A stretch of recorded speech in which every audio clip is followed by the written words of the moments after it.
You should not be hearing this. What I'm about to tell you is the very knowledge the wealthy guard in silence. They will laugh in public, shrug, and say, "I was lucky." But their desks are filled with decrees, ledgers, and vows that prove otherwise. They know the method. They practice it daily. And they will never confess it openly, because if every man knew, competition would multiply, and their advantage would vanish. This speech should not be free. The words you are about to hear were purchased by men with decades of labor, by years of persistence, by fortunes lost and rebuilt. Yet you are here, about to receive them without cost. Do not treat them lightly. What comes without price is often discarded without value. But if you understand, you will realize you have stumbled onto a formula that can create money on command. Yes, you heard me correctly. Create money on command. Not wish for it, not drift until luck delivers it, not scrape by and hope, but command it, as surely as you command your hand to move, your voice to speak, your feet to walk. The rich have always known this law, that money is timid before the vague, but obedient before the definite. When a man writes his decree, heats it with desire, repeats it until it is engraved upon his subconscious, and proves it with service beyond pay, the world of causes bends to him. Allies appear, ideas multiply, opportunities gather. The result looks like luck to the weak, but it is law to the strong. You may think this sounds impossible. That is exactly why the crowd remains poor. They cannot believe wealth is lawful, so they remain slaves to chance. But I will show you what Carnegie knew, what Edison knew, what Ford knew, that riches answer definiteness with speed, that money is already in circulation, and it changes hands when a stronger master appears to command it. But I warn you, this is not entertainment. If you drift through these words casually, you will miss the key. You will nod, agree, and remain as you are. To unlock the formula, you must listen as though your future depends upon it, because it does. Ask yourself this: what is money? To the drifter, it is hope. To the critic, it is luck. To the slave, it is a wage. But to the master, money is command. The man who governs his thoughts, his desire, his service, and his persistence discovers he can bend money as surely as he bends his own will. That is the forbidden law I am about to reveal. So guard your attention now. What you are about to hear should not be free, but it is. Do not waste it. The formula is simple, but it demands all of you. And once you know it, you will never again be able to excuse poverty, because you will know that money obeys definiteness, and that you can create it on command. Money is not an accident of chance. It is not the whim of fortune or the gift of luck. Money is law. It bends itself to definiteness and flees from vagueness. It clings to the man who knows what he desires and rejects the man who waits upon drift.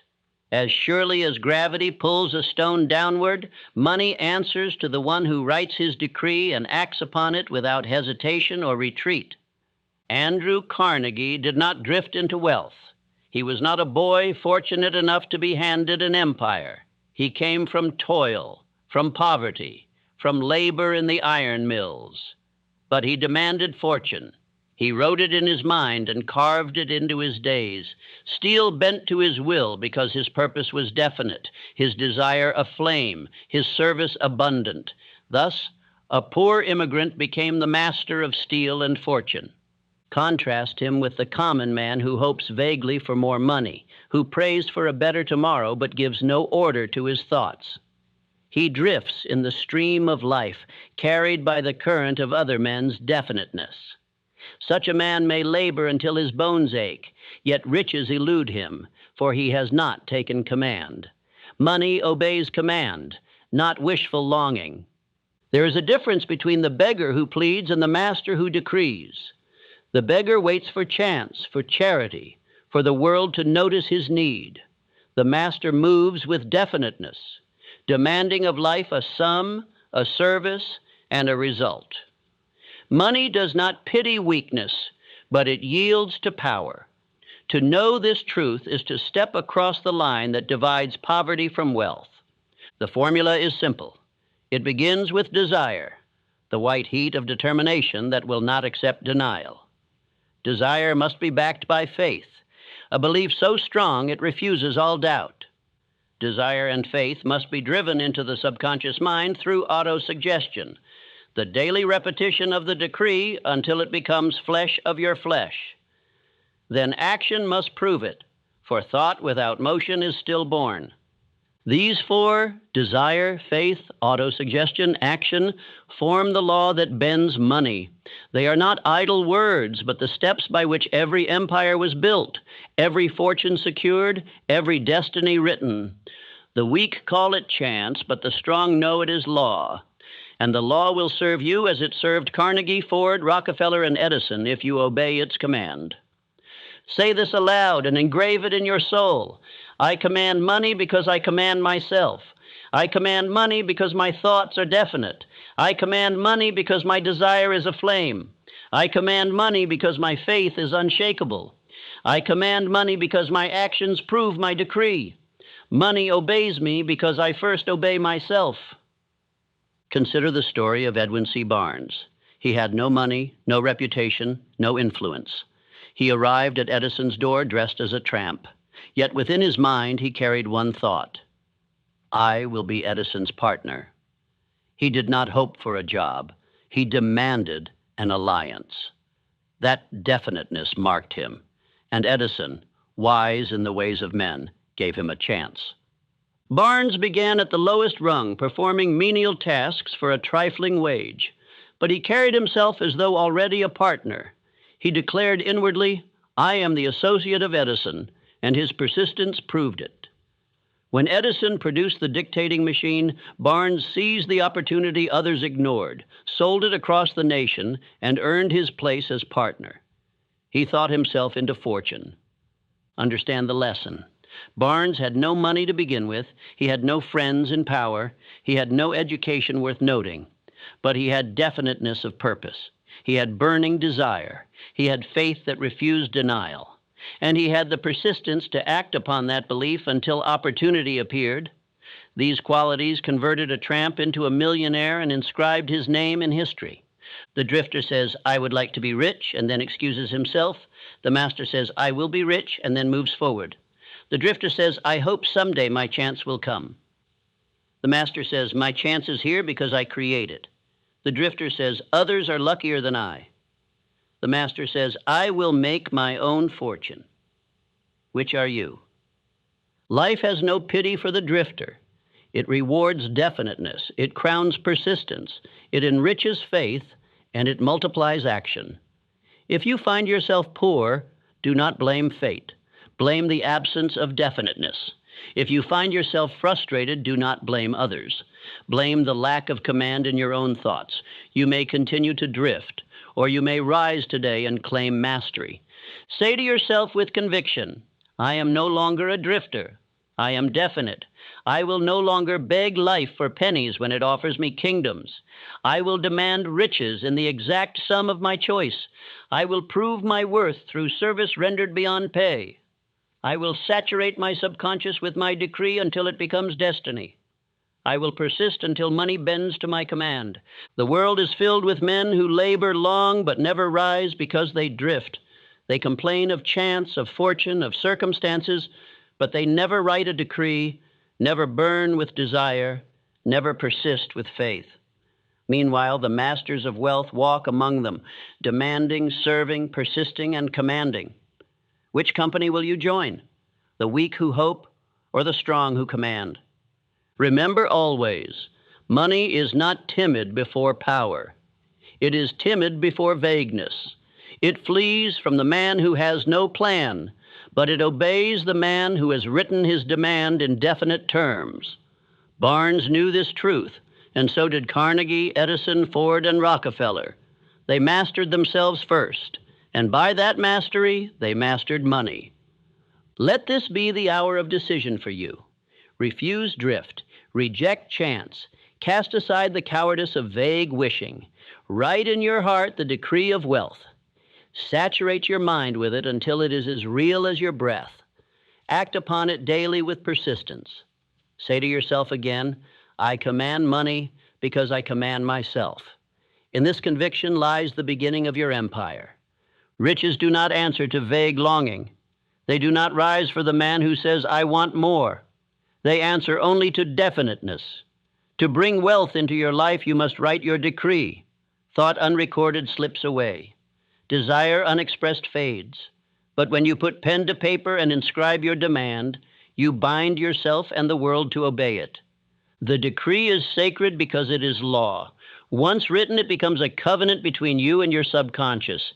It becomes the seed planted in the fertile soil of your mind. Every reading waters it. Every affirmation warms it. Every act proves it. Ignore this command and you will remain as you are. Obey it, and money must move toward you as surely as the tide follows the moon. The 6 steps are plain. First, fix the exact sum of money you desire. Not enough to be comfortable, not more than I have, but a precise amount. Second, determine what you will give in return, for there is no such thing as something for nothing. Third, set the date when you will possess it. Fourth, create a definite plan. Fifth, write it clearly. Sixth, read it aloud twice daily. When Marshall Field stood in the ruins of his store after the Chicago fire, he did not drift into despair. He lifted his hand toward the smoldering remains and swore, on this very spot I will build the world's greatest store. That was a decree. He did not say, perhaps I shall try again. He said, I will. And because he wrote that decree upon his soul, Field became master of mercantile empire. So must you. Tonight, take pen in hand and write your decree. Do not postpone it. Write in exact language. The amount of money, the date, what you will give in return, and the plan through which it will come. Write it as though it were a contract, for it is. A man who will not bind himself in writing is a man who toys with desire, but never commands it. Read this decree aloud morning and night. Read it with passion, with faith, with conviction. Do not whisper as if ashamed.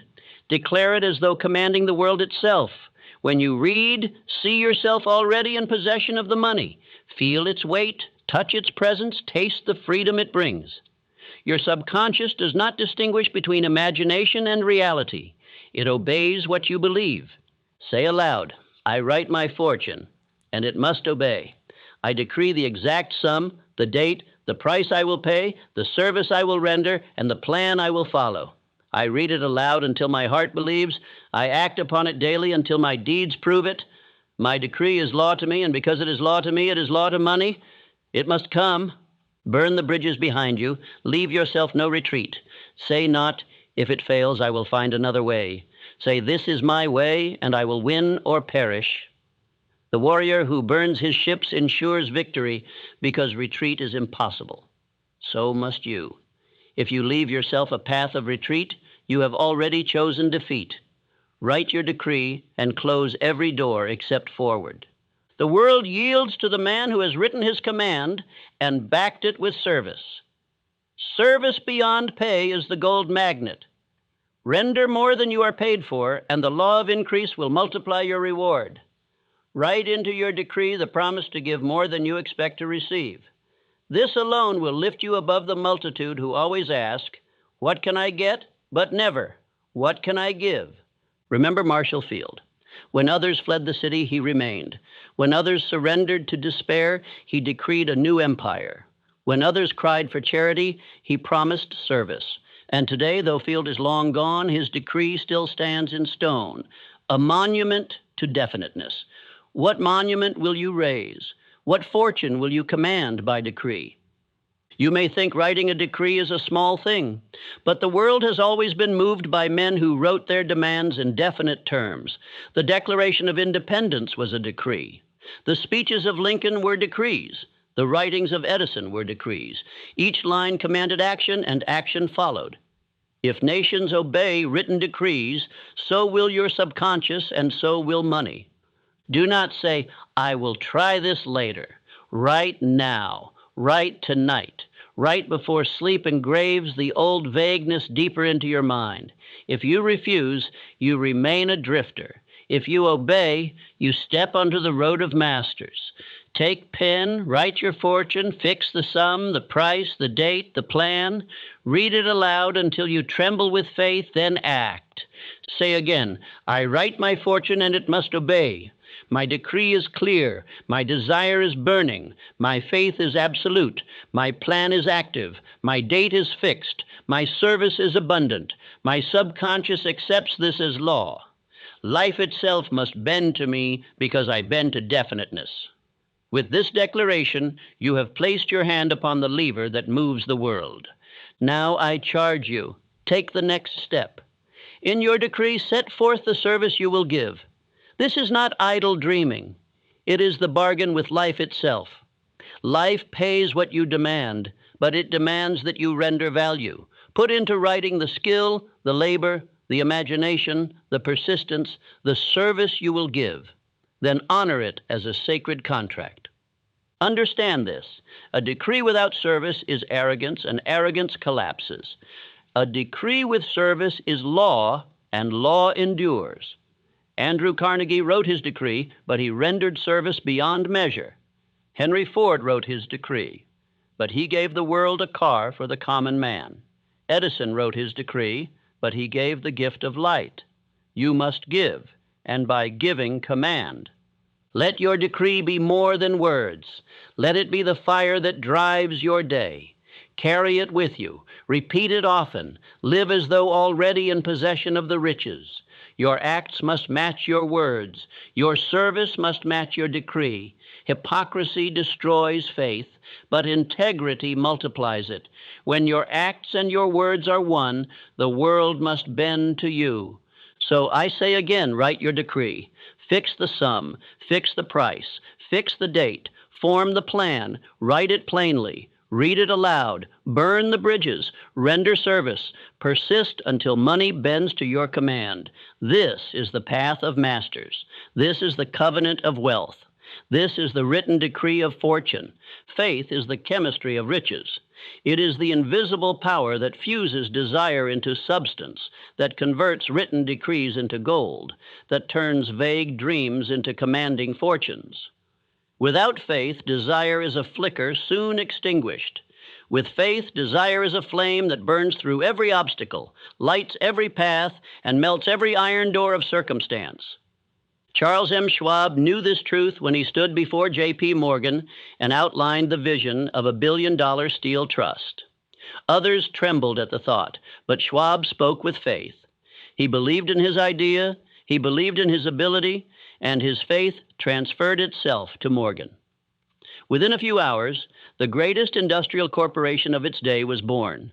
Such is the power of faith. Faith is not a thing that drifts into your heart by accident. It must be built. It must be cultivated. It must be hammered into the subconscious by repetition of your decree until your very blood believes it. Read your written command morning and night until doubt shrinks. Repeat it aloud until every corner of your mind accepts it as truth. Faith grows by repetition. Say to yourself with boldness, what my mind accepts in faith, my life must express in riches. My decree is not a wish, but a law. I already possess the fortune I have demanded. I see it, I feel it, I act upon it. Life itself must bend to my belief, for faith is the bridge between thought and reality. These words, repeated with conviction, will transform you into a master. But beware, for faith has enemies. Fear, doubt, and criticism are the poisoners of belief. Fear whispers, it cannot be done. Doubt says, you are not worthy. Criticism laughs, others have failed, and so will you. These voices must be silenced. They are not law. They are illusions. They exist only in the minds of drifters. Cast them out and replace them with faith. Think of Abraham Lincoln. He failed in business, was defeated in elections, suffered personal losses, and faced ridicule. Yet he believed in his purpose. His faith carried him through each defeat until he rose to the presidency of a nation. Without faith, Lincoln would have surrendered to despair. With faith, he endured until destiny crowned him. So too must you endure. You cannot wait for riches to appear before you believe. That is the coward's way. You must act as though already in possession of your fortune. Walk with the carriage of wealth. Speak with the confidence of power. Labor with the zeal of abundance. Faith is not passive, it is active. It commands the world because it first commands the man. Live as though you have, and soon you shall have. Repeat this daily. I believe in my decree. I believe in my power. I believe in my right to wealth.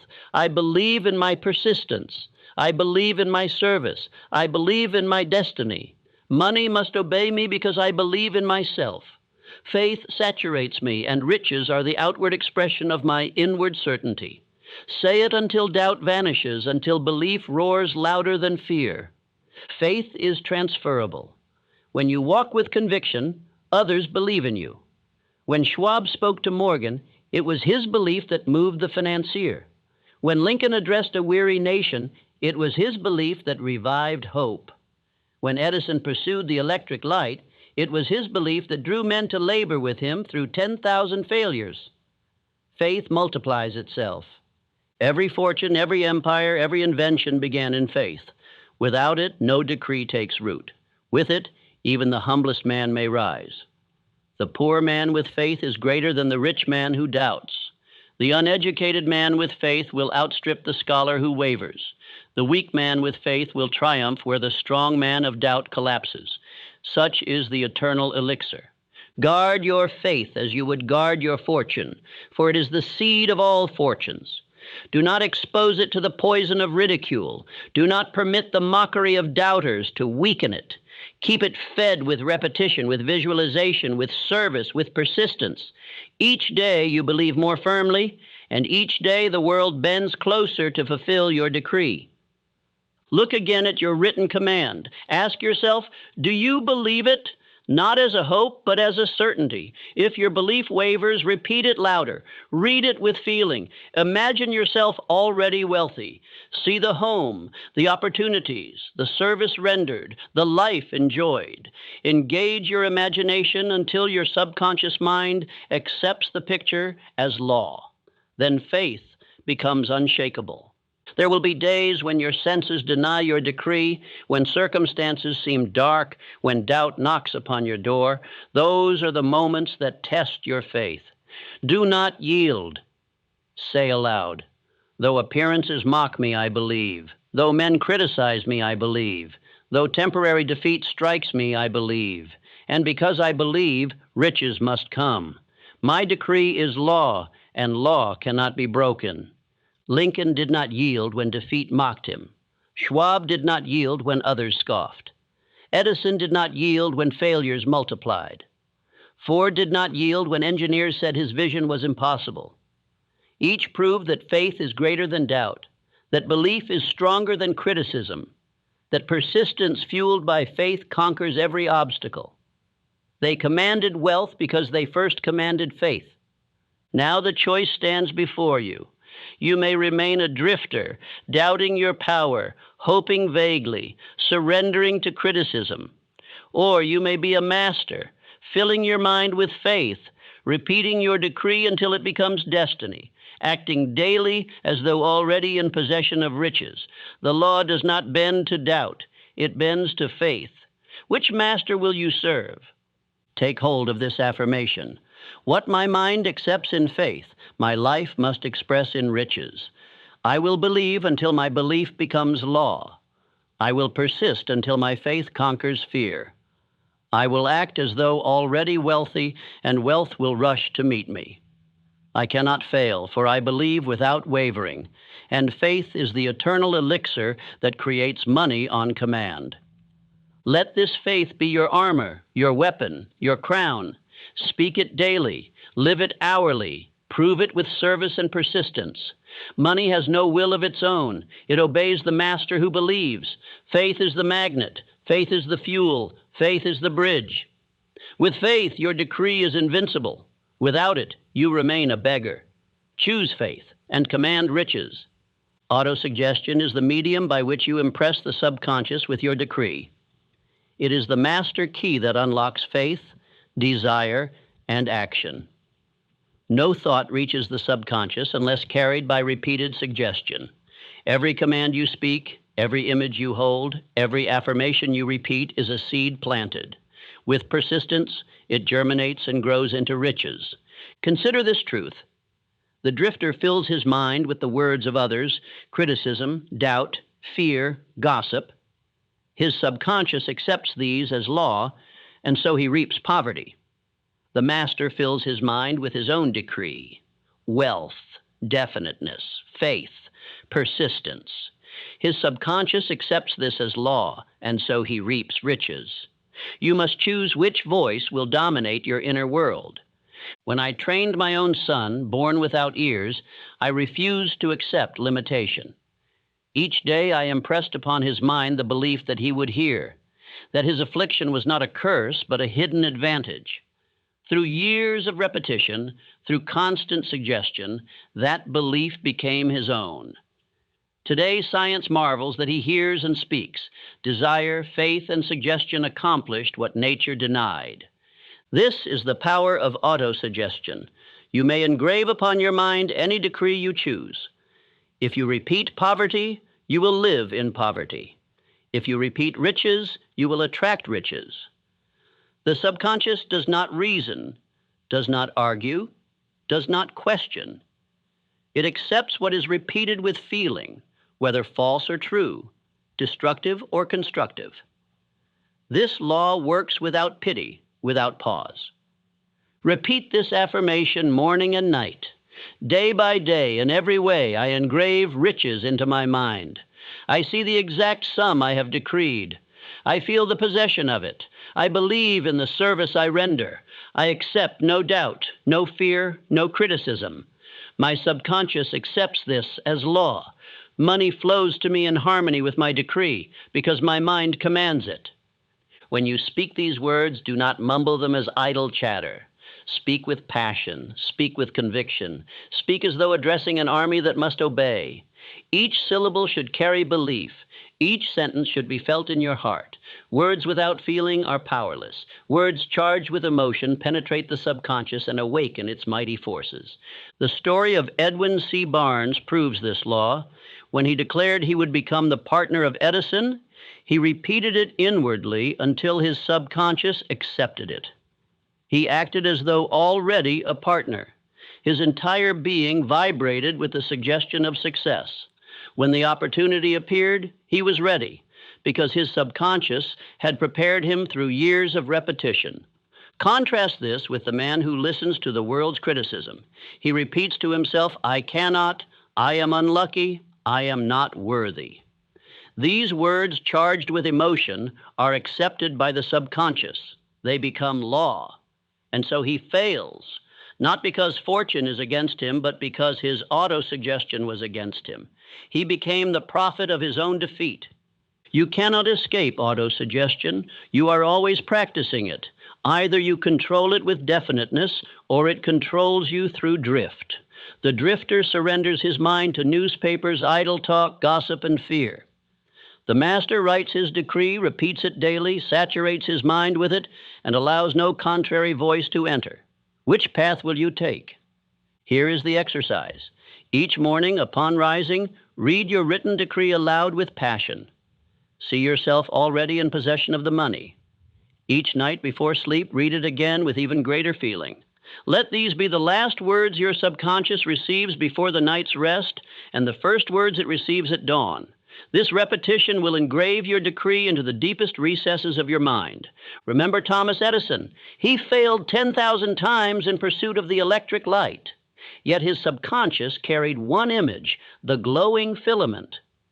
Every experiment, every failure was guided by that suggestion. He persisted until the image became reality. Autosuggestion fueled his persistence and kept the vision alive. Without it, even Edison would have surrendered. Say aloud, day by day in every way I engrave riches into my mind. My decree is certain. My belief is unshakable. My service is abundant. My persistence is endless. My subconscious obeys me, and therefore life obeys me. Money comes in exact harmony with my decree.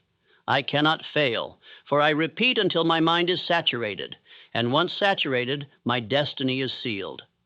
Do not underestimate the simplicity of this law. Men mock it because it is plain. They expect mystery, but the universe operates by definite law.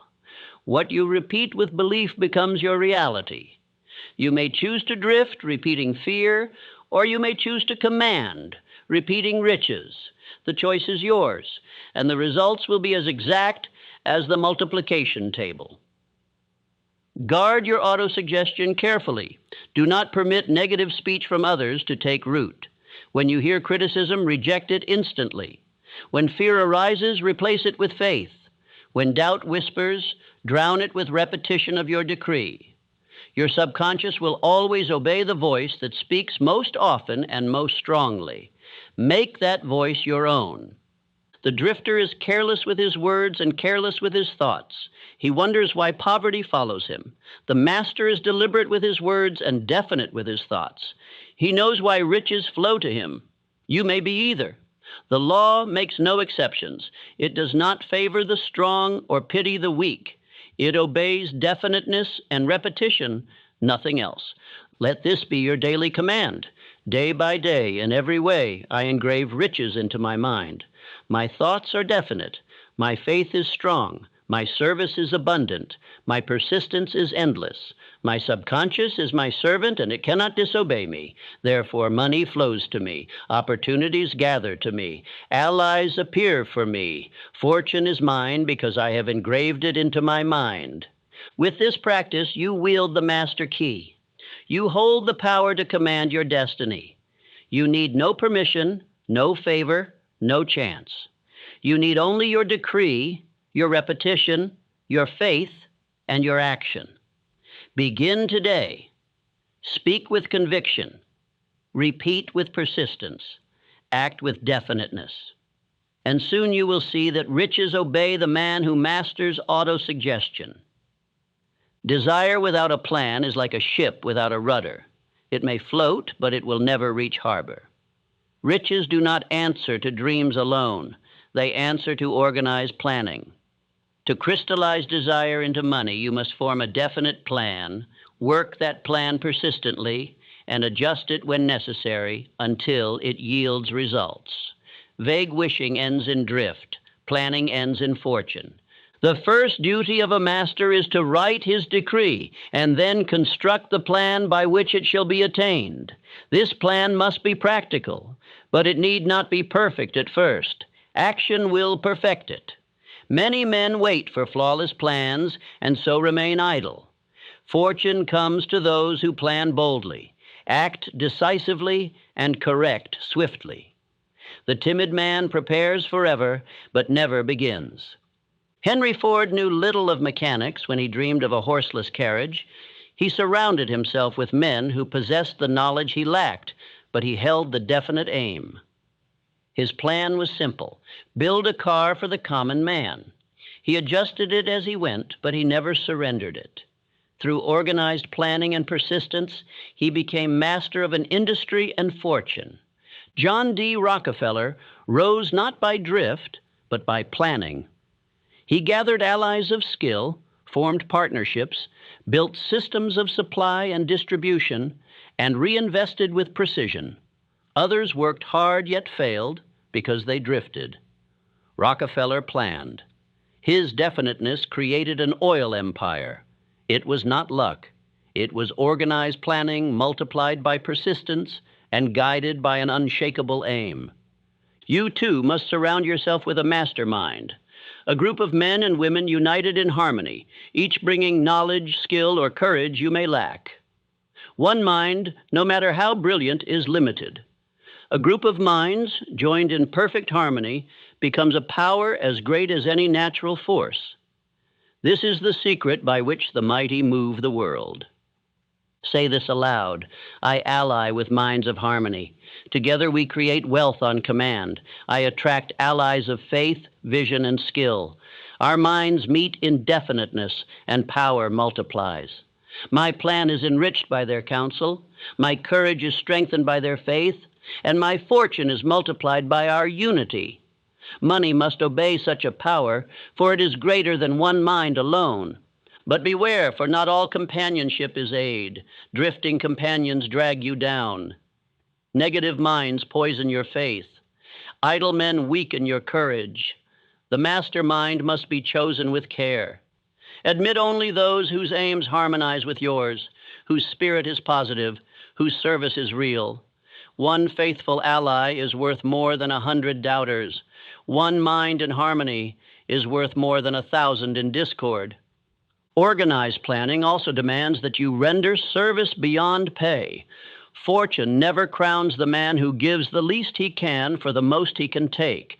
It crowns the man who gives more than he is paid for, knowing that increase is a law of nature. When you pour out service in excess, the law of compensation pours back riches in excess. Write this law into your plan. Remember, Carnegie built an empire of steel, but his genius lay not in steel alone. It lay in his ability to gather men of knowledge into harmony. Edison invented, but his laboratory thrived on the genius of many. Ford organized thousands into one purpose. Rockefeller allied with capable men. Each fortune was built by organized planning and the mastermind. Now I charge you, look at your decree. Ask yourself, what is my plan? Who must I ally with? What service will I render beyond pay? What steps must I take this month, this week, today? Write these answers. Organize them into definite action. Begin at once, however imperfectly. Action perfects the plan. Delay is drift. Start, and fortune will gather around your movement. Repeat this affirmation. I ally with minds of harmony. Together we create wealth on command. I will not drift with idle companions. I will not surrender to vagueness. My plan is definite. My service is abundant. My persistence is endless. My mastermind multiplies my power. By organized planning, my desire becomes money, and my decree becomes law. This is inevitable. The drifter is alone, suspicious, vague, waiting for chance. The master gathers allies, plans boldly, adjusts swiftly, and persists until victory is secured. Which are you? You cannot command riches alone. You cannot drift into fortune. You must plan, you must ally, you must serve, you must persist. This is law, and law makes no exceptions. Think of Rockefeller again. He could not drill every well, refine every barrel, manage every account. He organized men, planned the system, guided the vision. Fortune obeyed him because he obeyed the law of planning. Think of Ford, who turned his aim into a river of cars for the common man. Think of Edison, whose laboratory buzzed with the unity of minds. Each obeyed law. So must you. Write your plan. Form your mastermind. Render service beyond pay. Act without delay. Adjust with courage. Persist until money bends to you. Say again, I ally with minds of harmony. Together, we create wealth on command. With this, you stand in the company of the builders of empires. With this, you step into the lineage of masters. Remember this truth. Riches are never the product of chaos. They are the fruit of organized planning. Without a plan, desire remains a dream. With a plan, desire becomes fortune. The mastermind multiplies power. Service multiplies return. Persistence secures victory. This is the way of wealth. This is the law. This is the command by which money is created. Riches flee from indecision. They hide from the man who says, I will try. They mock the man who says, perhaps. They despise the man who waits. Wealth bows only to the man who decides once and persists without retreat. The timid spend years drifting between opinions, but the master makes his choice, shuts the door of doubt, and moves forward until fortune surrenders. Consider the general who led his soldiers across the sea. He burned the ships behind them, declaring, "We win or we perish." With no retreat possible, they fought with the fury of destiny and secured victory. Such is the power of decision. When a man leaves himself escape, he has already chosen defeat. When he decides absolutely, he awakens forces within and without that ensure triumph. Say aloud, "I decide once, and I persist until riches bow before me. My decree is law. My plan is definite. My faith is unshakable. I do not change with the wind. I do not yield to the opinions of the weak. I act and I persist. Money cannot resist a man of decision, for he is already victorious in his mind before the world crowns him in gold. Look to R.U. Darby. He and his uncle found a vein of gold, but when it disappeared, they abandoned their efforts. They sold their equipment for a pittance. The junk man consulted an engineer, drilled a little deeper, and struck the vein just 3 feet away. Millions poured into his coffers, while Darby learned the cost of surrender. He had stopped short of fortune. But Darby did not waste his defeat. He carried the lesson into life insurance, repeating daily, "I stopped 3 feet from gold, but I will never stop again."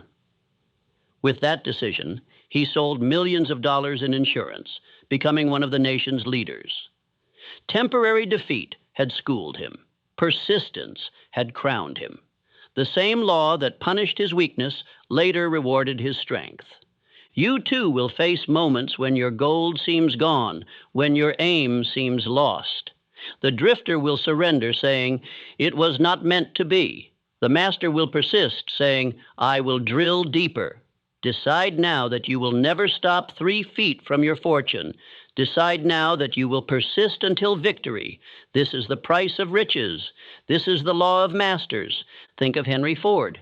He demanded an engine with 8 cylinders cast in one block. His engineers declared it impossible. For months they failed, yet Ford persisted. "Produce it."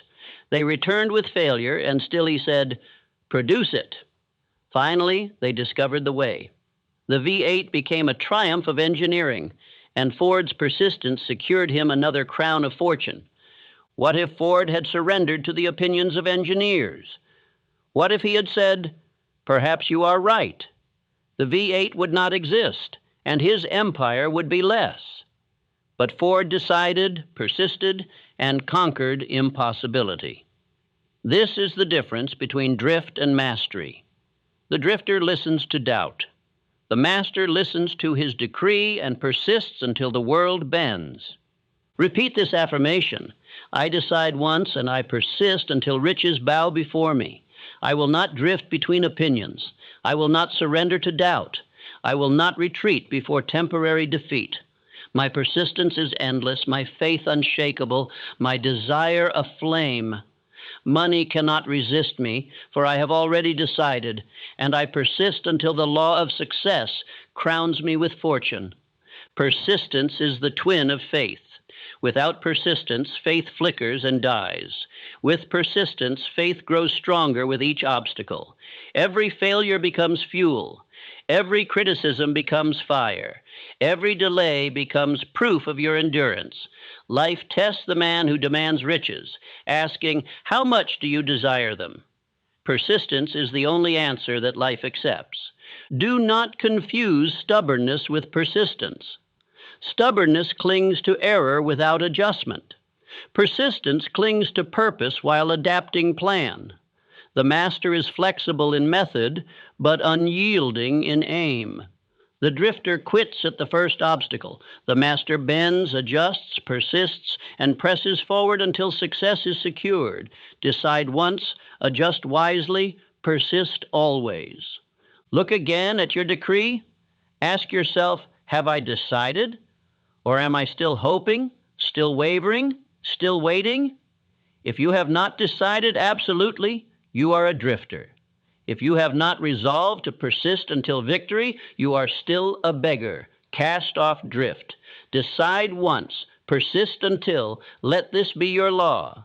Fortune flees from indecision but bows to persistence.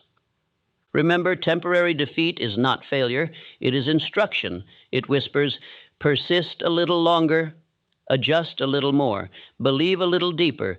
Failure comes only to the man who stops. Success comes to the man who persists. The drifter quits, but the master endures. Which will you be? Which identity will you claim? Decide now and persist until destiny bows. Say again with conviction, I decide once, and I persist until riches bow before me. I will not stop 3 feet from gold. I will not listen to doubt. I will not yield to fear. I will persist until the impossible is done, until the decree is fulfilled, until my faith is crowned with fortune. I am master because I persist. I am rich because I persist. I am free because I persist. Thus the law is plain. Riches flee from indecision, but they surrender to persistence. Decide once and persist without retreat. This is the way of Carnegie, Ford, Edison, Rockefeller, Schwab, Lincoln. It will be your way if you dare. The drifter will not. The master must. Choose this day whom you will be, and fortune will choose accordingly. There are 6 jailers of fortune, 6 unseen enemies that haunt the minds of men and keep them in poverty. They are the ghosts of poverty, criticism, ill health, loss of love, old age, and death. These specters rob men of faith, poison desire, and paralyze action. Until you banish them, your decree is powerless, your persistence is broken, and your riches flee. The fear of poverty is the strongest. It keeps millions bound in chains, though no prison walls surround them. It whispers, do not risk, for you may lose. It warns, stay safe, stay small, stay silent. It is a ghost, but it governs men as if it were law. Poverty is only the absence of definiteness, yet fear convinces men it is permanent. Banish it, and wealth rushes in. The fear of criticism shackles invention, silences genius, and kills boldness. Men tremble at the thought of laughter, of ridicule, of rejection. How many ideas died unborn because their creators feared mockery? Yet every great man was ridiculed. Edison was called a fool. Marconi was called mad. Copernicus was mocked. Still, they persisted, and history crowned them. Fear of criticism is slavery to opinion. The fear of ill health eats away at vitality. Many men die not from disease, but from dread of disease. They weaken their own body by expecting sickness. They surrender vigor by imagining decay. Fear invites the very condition it dreads. Health belongs to the man who fills his mind with faith, who obeys nature's laws, and who refuses to nurse weakness in thought or word. The fear of loss of love torments the heart and makes men jealous, suspicious, cruel. It weakens judgment and darkens happiness. Yet true love cannot be preserved by fear. It is strengthened only by faith, loyalty, and growth. Fear of loss corrodes affection, while faith multiplies it.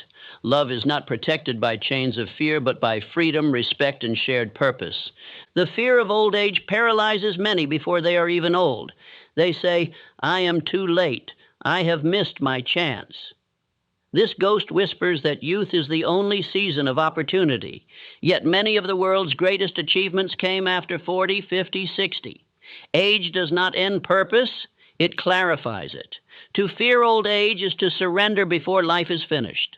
The fear of death is the last and deepest. It makes men cling to mediocrity rather than dare for greatness. It whispers, why strive? All ends in the grave. But death is not the master of life. It is only a part of it. The man who fears death never lives fully. The man who lives with definiteness, faith, and service does not dread death, for he has already triumphed over life. Say this aloud. I banish fear, for I walk with definiteness. Poverty cannot touch me, for I decree wealth. Criticism cannot wound me, for I walk in faith. Ill health cannot master me, for I think in vigor. Loss of love cannot poison me, for I give loyalty. Old age cannot weaken me, for my purpose is eternal.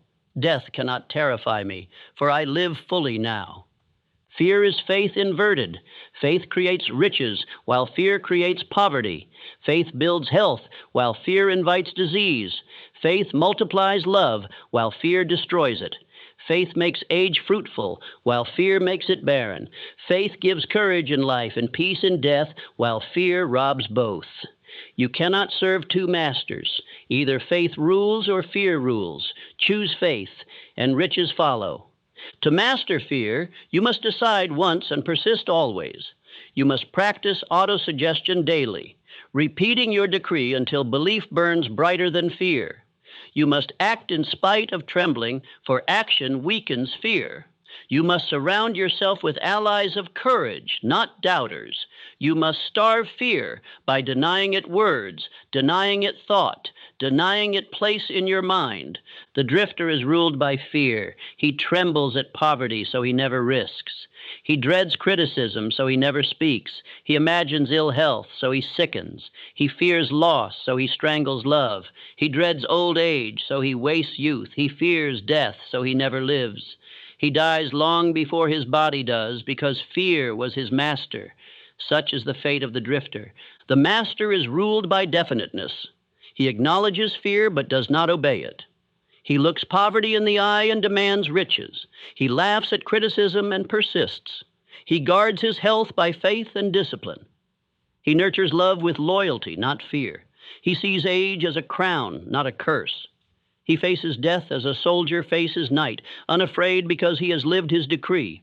Write down your fears, name them plainly, admit their hold, then burn that paper saying, I banish you. Replace each with your decree of wealth.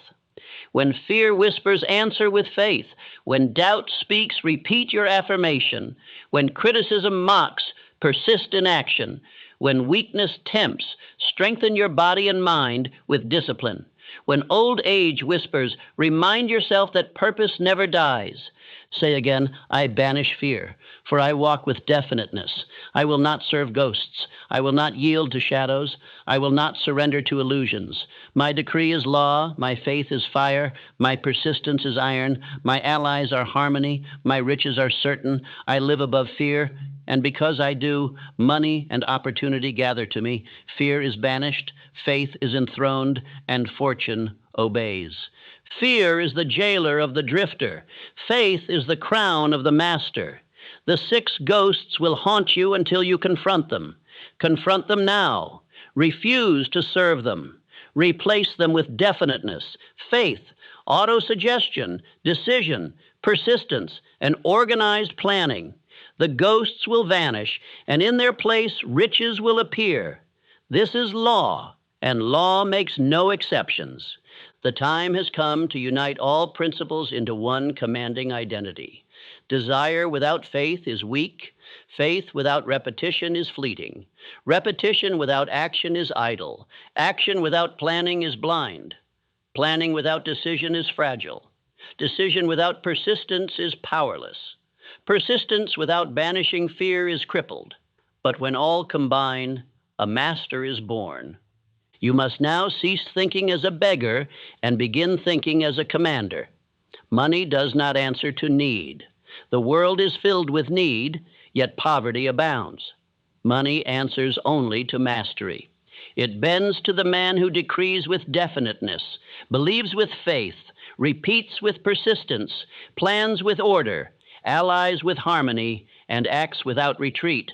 This is the commanding identity. Say aloud, I am the master of money. I am the captain of my fate. I am the commander of my thoughts.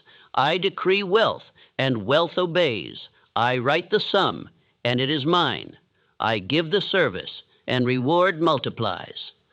I persist until the impossible is done. I banish fear, and faith rules me. I am a master, and because I am a master, money is my servant. Think again of Andrew Carnegie. He began as a poor boy in Pittsburgh, yet he became the master of steel. He allied with men of skill, persisted through storms, and decreed his empire into existence. Think of Edison, who filled the world with light because he believed in the image within his mind. Think of Ford, who refused to drift and instead commanded industry. Each lived the commanding identity. The drifter never claims such an identity. He says, I am unlucky. I am too late. I am too poor. I am too weak. His very words become commands to his subconscious, which obeys by producing poverty, delay, and failure. He is the prophet of his own defeat. But the master says, I am the captain of my soul. I am the master of money, and fortune obeys him. The commanding identity is not arrogance, it is law. The man who obeys definiteness, faith, repetition, action, planning, decision, persistence, and fearlessness has earned the right to command. Life crowns him not by chance, but by obedience. He does not plead with fortune. He summons it. He does not hope for opportunity. He creates it. He does not beg for riches. He commands them. Repeat this affirmation until it saturates your soul. I am the master of money. I am the captain of my fate. I am the commander of my thoughts. I decree, I believe, I act, I persist, I banish fear. Therefore, riches are mine. Opportunity serves me. Allies gather to me. Fortune crowns me. I cannot fail, because I have claimed the commanding identity of a master. Look at the lineage you may join. Carnegie, Edison, Ford, Rockefeller, Schwab, Lincoln. Each was born into limitation, but each refused to drift. They wrote decrees, persisted in faith, organized plans, allied with men of harmony, and refused fear. They became commanders of fortune. The same law that lifted them will lift you if you dare to claim the same identity. But beware, once you know this truth, ignorance is no longer an alibi. You cannot say, I did not know. You know now that riches obey definiteness, that money bends to command, that faith creates substance, that fear destroys it. From this day forward, poverty can only remain if you permit it. If you drift, it is by choice. If you fail, it is by surrender.